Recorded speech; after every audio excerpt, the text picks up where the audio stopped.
Hey everyone, my name is Stuart, and when I was in middle school and my family would go on vacation, I was one of 4 kids and we loved to go on the beach. And when we would get close to the beach, you roll the window down a little bit and the beach air comes in and it hits your nostrils and you're like, oh, this is it. We're so close. We've been in the car for so long. I'm going a little bit crazy, but we're almost there. And you just start to get happy. Like whatever was bothering you on the way, whatever frustrations or things you felt, they're gone. Just gone because you're so close to the beach. And we wouldn't even go straight to the place where we were going to stay.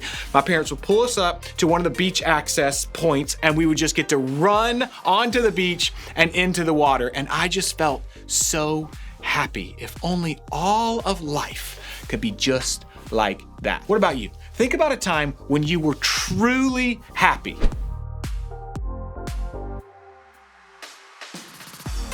Got it?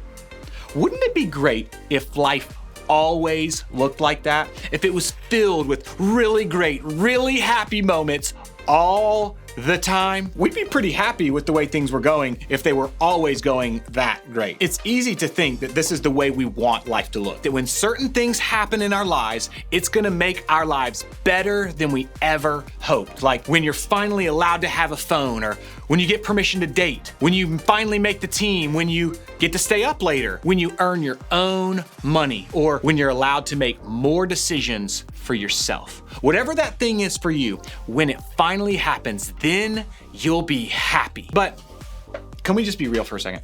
Just me and you. What usually happens is more like this.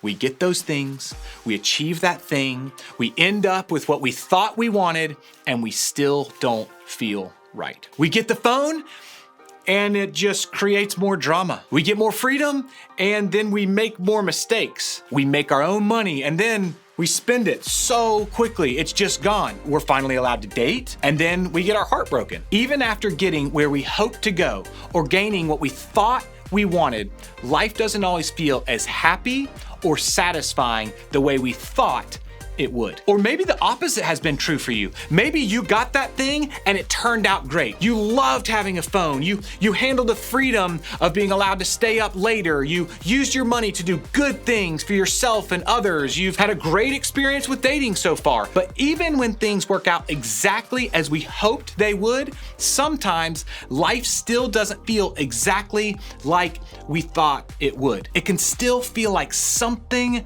is missing, like we're coming up short, like there just has to be more to life than this. So, what's our answer? How about we start with another question? Where did you see God today? It's a question that can help us look for God in every part of our lives, the good, the bad, and everything in between.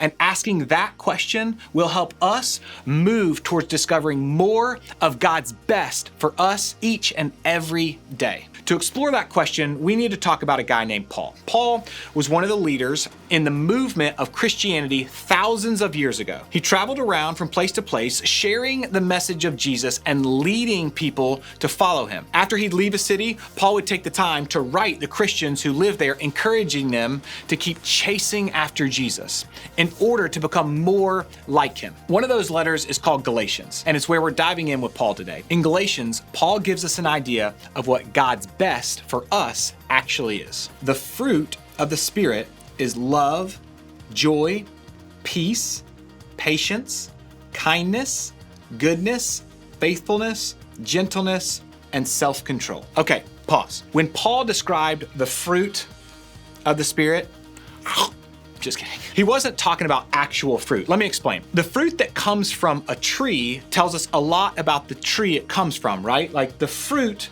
this apple, tells us a lot about the apple tree that it comes from. Well, we can also tell a lot about a person based on the qualities they have. And all this good stuff Paul just listed, like love and joy and patience and peace and kindness, all that stuff comes from the Holy Spirit at work in us. This isn't just a list of things that we have to try to become. It isn't a list of things that we have to develop on our own. Instead, it's evidence that we are being transformed into the character of God by the Holy Spirit that lives in us. When we put our faith in Jesus, the Holy Spirit comes to live inside of us to help us, to grow us, to encourage us, to make us more like Jesus, to help the best things become the main things in our lives. Okay, let's make this personal. Which of the 9 parts of the fruit listed do you feel are naturally a part of who you are? And which of the parts of the fruit of the Spirit don't seem to come out in your life no matter how hard you try? I'll go first, okay? I would say that joy and peace come naturally to me. I genuinely walk into a room and I am pretty joyful. Like, it could be a room full of people not having a good day, and I feel like I'm one of the people who can bring joy into the room, who can lift a room that I walk into. And when things aren't going great in life, I genuinely feel a peace about it. Like, it's gonna be okay, God is in control. But on the other side, gentleness and patience are very hard for me to find in my day-to-day life. I literally have people say, hey, I wish that you would be more gentle, specifically with my words, that my tone, my words, the things that I say don't come across as gentle sometimes. Now it's your turn. Think about which qualities come easily for you, and then what's a struggle when it comes to showing the fruit of the Spirit in your day-to-day life.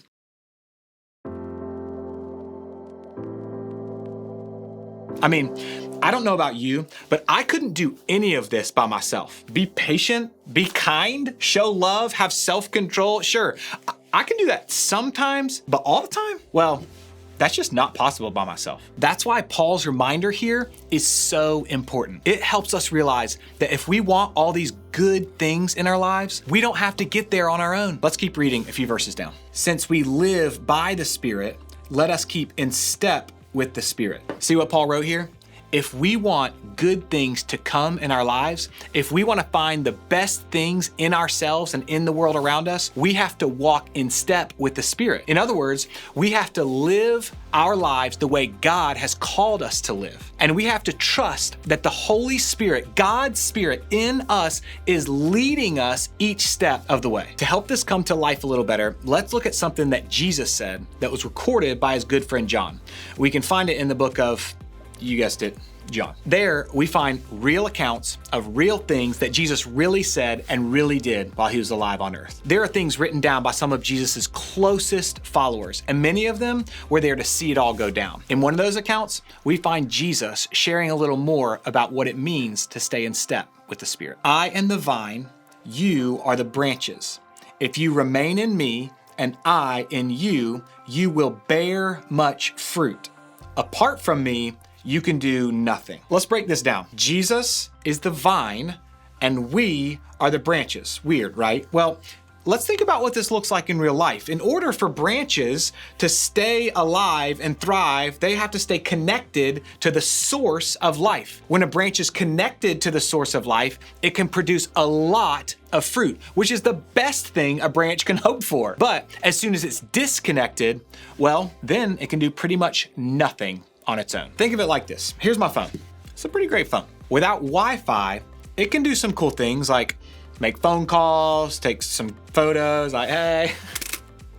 There's only so much my phone can do on its own, but when I connect to Wi-Fi, it becomes amazing. All of a sudden, I can get on social media, I can FaceTime my friends, I can watch shows, I can download movies. And each of us, you and I, are kind of like my phone. Stay with me here.